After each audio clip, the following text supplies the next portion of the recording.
दादी जान, रमजान में सब लोग इतने नरम और मेहरबान क्यों हो जाते हैं? क्योंकि रमजान दिलों को जगा देता है बेटा। ये महीना हमें एहसास दिलाता है कि दुनिया में हम अकेले नहीं, हमारे आसपास बहुत से लोग जरूरतमंद हैं।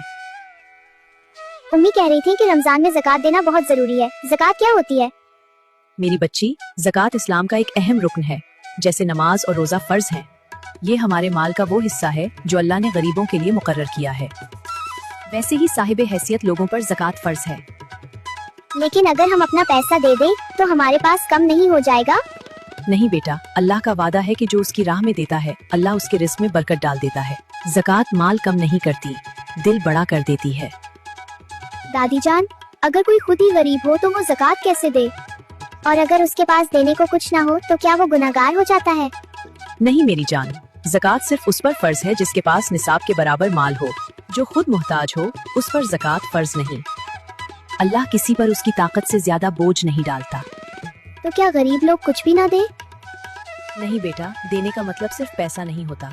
अगर किसी के पास माल नहीं तो वो दुआ दे सकता है, किसी की मदद कर सकता है, रास्ते से कांटा हटा सकता है, किसी को पानी पिला सकता है, ये सब सदका है। और अगर कोई गरीब शख्स अपने थोड़े से माल में से भी कुछ दे दे तो बेटा वो अल्लाह के नजदीक बहुत कीमती होता है। अमीर का देना आसान होता है मगर गरीब का देना कुर्बानी होता है। अल्लाह नियत देखता है, रकम नहीं। तो क्या अल्लाह उससे ज्यादा खुश होते हैं? हाँ मेरी बच्ची, क्योंकि उसने अपनी जरूरत पर दूसरों को तरजीह दी।